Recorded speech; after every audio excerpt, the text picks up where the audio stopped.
आपको काफ़ी बार बताया भी है इस चीज़ के बारे में कि अपना देश अगर हम लोग छोड़ के आए हैं तो हमारे पास पैसे के लिए ही हम लोग आए हैं, तो अच्छा पैसा भी कमाएं क्योंकि एजेंसी के अंदर काफ़ी अच्छा पैसा है as compare to hospital shift जो हमारी रेगुलर शिफ्ट होती हैं।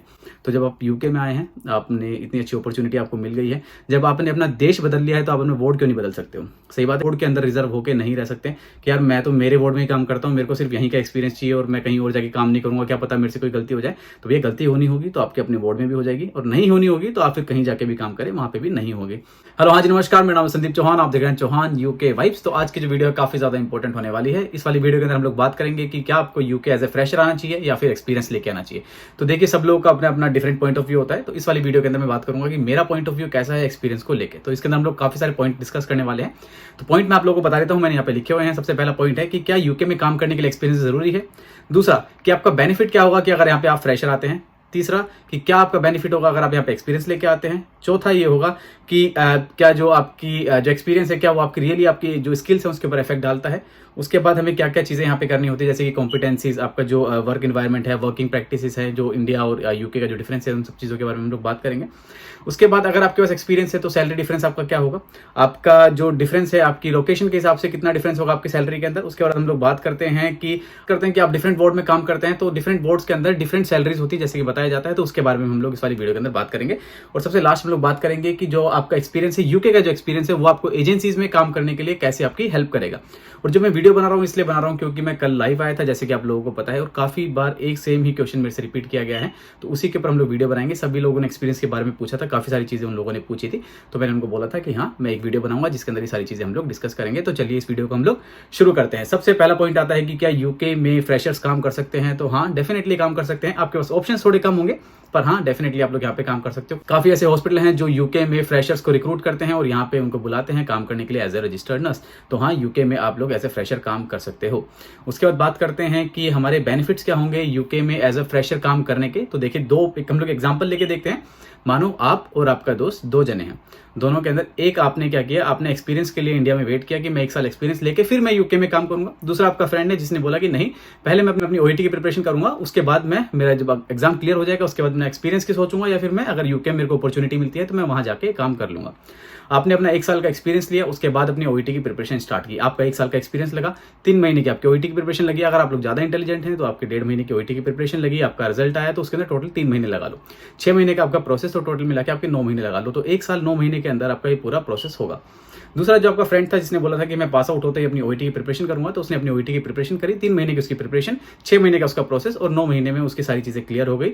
जैसे ही उनकी ओईटी क्लियर हुई, उसने अपनी एक्सपीरियंस लेना स्टार्ट कर दिया किसी भी हॉस्पिटल से, क्योंकि अभी उनके सर के ऊपर ये बर्डन नहीं था कि मुझे अपनी ओईटी क्लियर करनी है।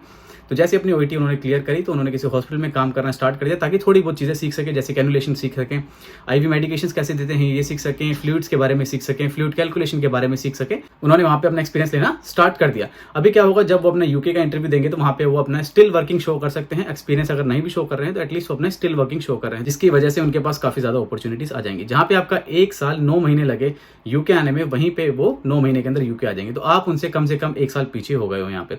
तो फ्रेशर आने का उनके पास ये फायदा होगा। जब आप यहाँ पे 1 साल 9 महीने में आओगे तो आपके पास 1 साल का एक्सपीरियंस होगा, बाकी आपके पास आपकी प्रिपरेशन का टाइम होगा। उस समय अगर आप एक्सपीरियंस ले भी रहे हो तो आपके पास 1 साल 9 महीने का एक्सपीरियंस होगा। तो जब आप यूके आओगे तो आपका जो फ्रेंड है वो आपसे 1 साल आगे होगा।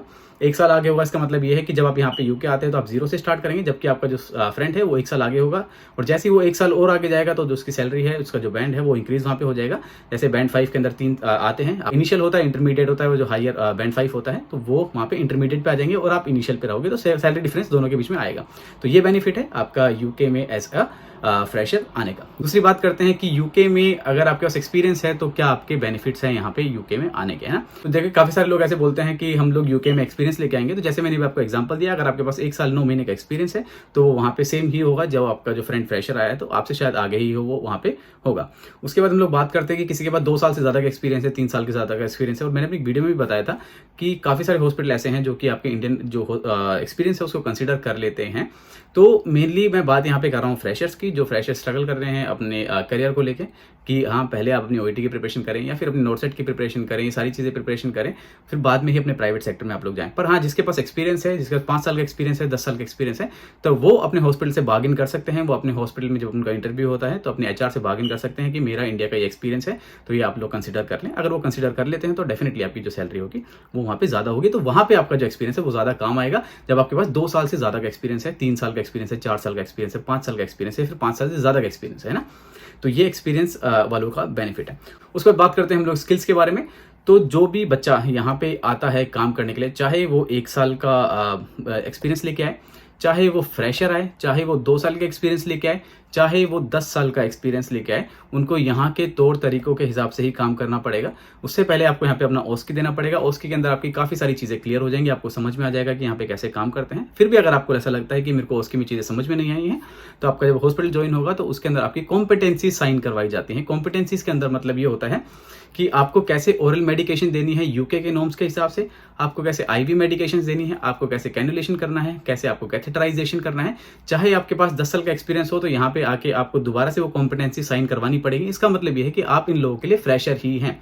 तो आपको ये लोग सिखाएंगे कि ओरल मेडिकेशन कैसे देते हैं, आपको ये सिखाएंगे कैथेटराइजेशन कैसे करते हैं, कैसे कैनुलेशन करते हैं, कैसे आईवी मेडिकेशन देते हैं। सेम वही चीज़ें एक फ्रेशर को सिखाई जाएंगी कि कैसे आपको आईवी मेडिसिन देनी है, कैसे ओरल मेडिसिन देनी है, कैसे कैथेटराइजेशन करना है, कैसे कैनुलेशन करना है। तो जो आपकी स्किल्स, अगर बाई चांस जो बच्चे जिसके पास 10 साल का एक्सपीरियंस है और वो अपने कॉम्पिटेंसीज के अंदर पास नहीं हुआ, मानो अगर किसी ने अपनी आईवी कॉम्पिटेंसीज दी है, उसके पास इंडिया में 10 साल का एक्सपीरियंस है और वो वहाँ पे पास नहीं हुआ, तो उनको दोबारा से कॉम्पिटेंसी साइन करवानी पड़ेगी। वहीं कोई एक ऐसा बच्चा है जो फ्रेशर है और अपनी कॉम्पिटेंसीज में पास हो गया, तो वो जाके वो काम कर सकता है, वो 10 साल वाला नहीं कर सकता है। अगर हम लोग फ्रेशर अगर कोई फेल हो जाता है तो उसको दोबारा से कॉम्पिटेंसीज करनी पड़ती है। तो जो भी यहाँ पे, मेरा पॉइंट ये है इसमें कहने का कि जो भी यहाँ पे आता है, चाहे आपके पास कितना भी एक्सपीरियंस हो, चाहे आप फ्रेशर हो, तो आपको कॉम्पिटेंसीज यहाँ से साइन करवानी ही पड़ेगी। तो मतलब आप लोग दोनों सेम ही लेवल के ऊपर हो, चाहे आप फ्रेशर हो, चाहे आपके पास एक्सपीरियंस है ना।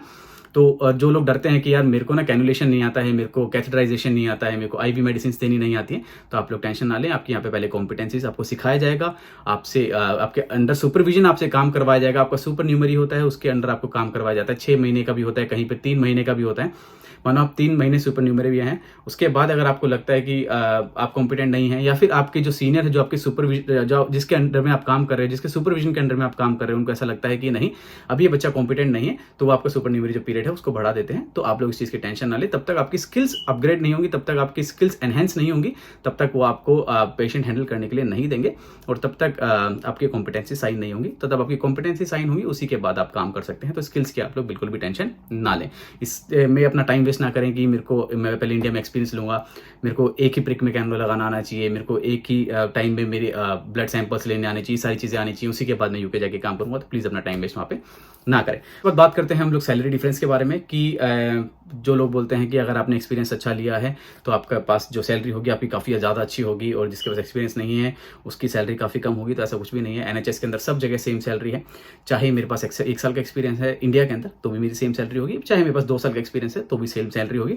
बाकी जैसे मैंने आपको बताया कि अगर आपके पास 2 साल से ज़्यादा का एक्सपीरियंस है, 5 साल के ज़्यादा का एक्सपीरियंस है, 10 साल से ज़्यादा का एक्सपीरियंस है, तो आप अपने हॉस्पिटल से बार्गेन कर सकते हो।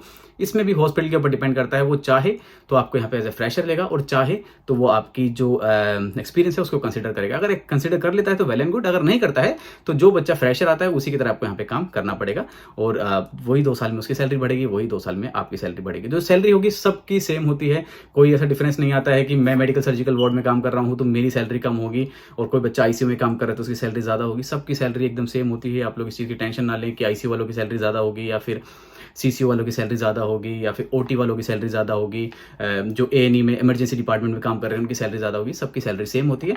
डिफरेंस कहाँ आता है? डिफरेंस आता है जब आप अपनी एक्स्ट्रा शिफ्ट्स करते हैं। जब आप अपने 37.5 आवर्स कंप्लीट करने के बाद आप कहते हैं कि यार मेरे को आज एक एक्स्ट्रा शिफ्ट करनी है, तो वहाँ पे अगर कोई सीसीयू वाला बच्चा काम करता है तो उसको अलग सैलरी मिलती है।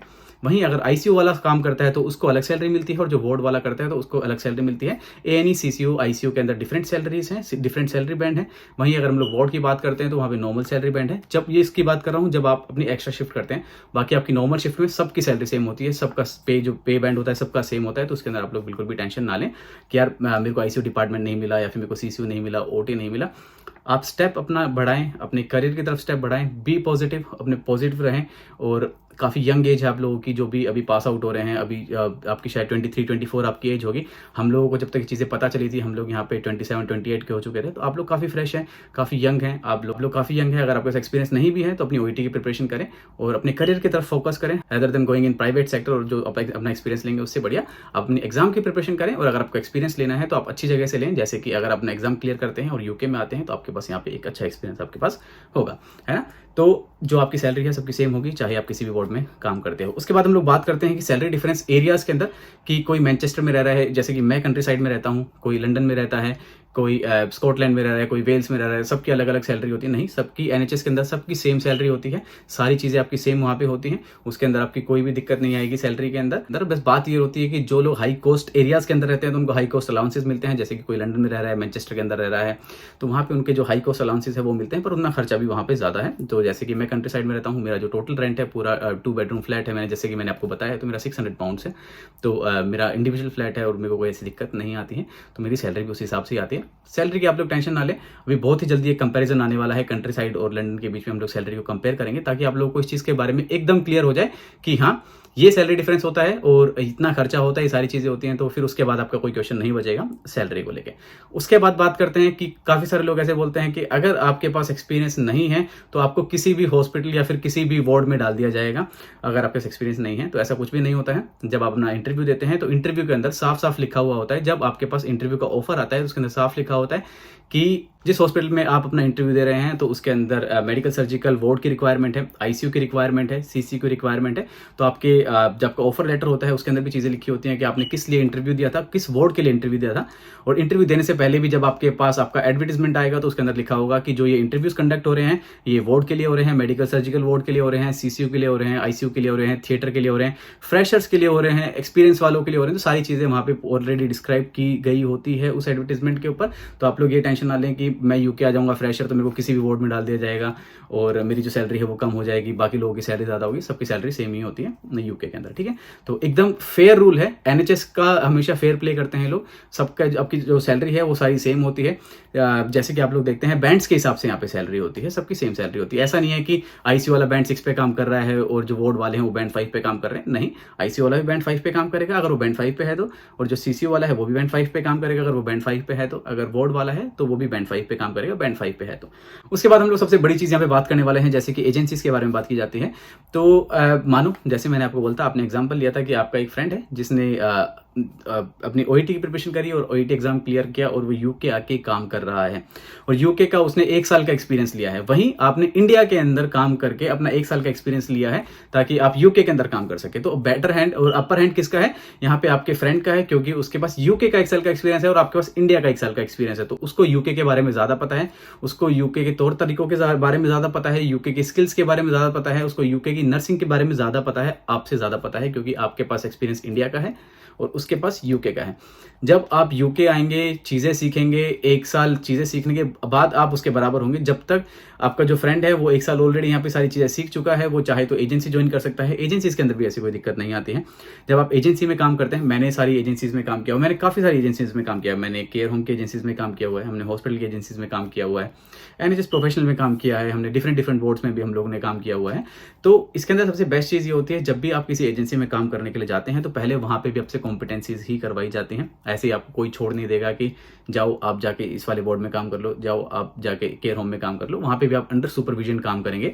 जब आप किसी केयर होम के अंदर जाते हैं तो वहाँ पे भी आप अंडर सुपरविजन काम करेंगे। अगर आप जाके अपने स्टाफ को बताते हैं कि ये मेरी फर्स्ट एजेंसी शिफ्ट है और मेरे को इन चीज़ों के बारे में इतना नहीं पता है, तो डेफिनेटली वो आपकी हेल्प करेंगे। और जैसे कि मैं बता रहा हूँ कि मैं एजेंसी शिफ्ट करता हूँ, तो डेफिनेटली वो लोग मेरी हेल्प करते हैं। उनको पता है कि ये जो बच्चा है ये नया आया है और अभी इसने एजेंसी ज्वाइन करी है, या फिर एजेंसी ज्वाइन नहीं भी करी है और अब काफ़ी एक्सपीरियंस भी है एजेंसी का, पर फर्स्ट टाइम इस हॉस्पिटल में आ रहा है, तो डेफिनेटली वो आपकी हेल्प वहाँ पे करेंगे, क्योंकि वो नहीं चाहते हैं कि कोई पेशेंट आपकी वजह से रिस्क में जाए। तो डेफिनेटली वो लोग आपकी हेल्प करेंगे और आपको चीज़ें बताएंगे कि हाँ हमारे हॉस्पिटल के डिफरेंट नॉर्म्स हैं, हमारे हॉस्पिटल के डिफरेंट रूल्स हैं और आपको इस तरीके से काम करना है, इस तरीके से मेडिकेशन करनी है। हम इस समय ऑब्जर्वेशन करते हैं, इस समय अपनी मेडिसिन देते हैं, इस समय मॉर्निंग मेडिसिन देते हैं, इस समय मॉर्निंग ऑब्जर्वेशन करते हैं। तो सारी चीज़ें आपको हमें बताई जाती हैं। तो इस चीज़ की आप लोग बिल्कुल टेंशन ना लें। और जब तक अपने मन के अंदर ही आप गिल्ट रखेंगे या फिर जब तक अपने मन के अंदर ही हेजिटेशन रखेंगे कि नहीं यार मैं एजेंसी शिफ्ट नहीं कर सकता क्योंकि मैं बाकी चीज़ों से अवेयर नहीं हूँ, तो देखो आपको ये सब चीज़ें यहाँ पे खोलनी पड़ेंगी। क्योंकि मैं बात करता हूँ तो बाकी जो अदर कंट्रीज़ के जो यहाँ पे नर्सेज हैं जैसे कि जो अफ्रीकन नर्सेज हैं और जो फिलिपिनोज नर्सेज हैं वो सारी एजेंसी शिफ्ट करती हैं। सब लोग एजेंसीज में जाके काम करते हैं, अच्छा पैसा भी कमाते हैं क्योंकि उनके मन में वो हेजिटेशंस नहीं है। अभी हमारे मन, देखो मेरे मन में ऐसे हेजिटेशन नहीं है, मैं बहुत वोकल हूँ। मैं अब जो भी मेरे को चीज़ें चाहिए होती हैं मैं सामने बोल सकता हूँ उन चीज़ों के लिए, और मैं वो चीज़ें करता भी हूँ। मैं एजेंसीज में भी जाता हूँ काम करने के लिए। वैसा ही आप लोगों को बनना पड़ेगा। अगर आप दूसरी कंट्री में आ रहे हैं, अगर आपका एम है कि हाँ यार मेरे को सही से पैसा कमाना है, तो डेफिनेटली आप जाएं, एजेंसी शिफ्ट करें, चीज़ें वहाँ पे सीखेंगे। एक बार आपको डर लगेगा, दूसरी बार आपको डर लगेगा, तीसरी बार आपको चीज़ें समझ में आ जाएंगी। जितने लोगों से आप इंटरेक्ट करेंगे, आप खाली एक वार्ड के अंदर रिजर्व होकर नहीं रह सकते कि यार मैं तो मेरे वार्ड में ही काम करता हूँ, मेरे को सिर्फ यहीं का एक्सपीरियंस चाहिए और मैं कहीं और जाके काम नहीं करूंगा, क्या पता मेरे से कोई गलती हो जाए। तो ये गलती होनी होगी तो आपके अपने वार्ड में भी हो जाएगी, और नहीं होनी होगी तो आप फिर कहीं जाके भी काम करें, वहां पे भी नहीं होगी। तो जब आप यूके में आए हैं, आपने इतनी अच्छी अपॉर्चुनिटी आपको मिल गई है, जब आपने अपना देश बदल लिया है तो आप अपना वार्ड क्यों नहीं बदल सकते हो? सही बात है, गलत बात है? तो डेफिनेटली आप आएँ, एजेंसी शिफ्ट करें, और काफ़ी सारी नर्सेज जो कि करती हैं, तो ये हेजिटेशन अपने मन में ना रखें, ओपन हो जाएं और चीज़ें सीखें, चीज़ों को एक्सेप्ट करना सीखें, और जो अपनी जो एक्सपीरियंस है उनसे चीज़ें सीखें, ताकि आपको आगे जाके कोई दिक्कत नहीं आए। और आपके पास जो आपका मेन एम है, जैसे कि मैंने आपको काफ़ी बार बताया भी है इस चीज़ के बारे में कि अपना देश अगर हम लोग छोड़ के आए हैं तो हमारे पास पैसे के लिए ही हम लोग आए हैं, तो अच्छा पैसा भी कमाएं क्योंकि एजेंसी के अंदर काफ़ी अच्छा पैसा है as compare to hospital shift जो हमारी रेगुलर शिफ्ट होती हैं। तो काफ़ी सारी चीज़ें मैंने आप लोग यहाँ पे क्लियर कर दी। तो जिन लोगों का भी डाउट था कल लाइव के अंदर, शायद वो डाउट यहाँ पे आज क्लियर हो गया होगा। तो मिलते हैं अपनी नेक्स्ट वाली वीडियो के अंदर। थैंक यू सो मच, आपने हमें इतना टाइम दिया, धन्यवाद।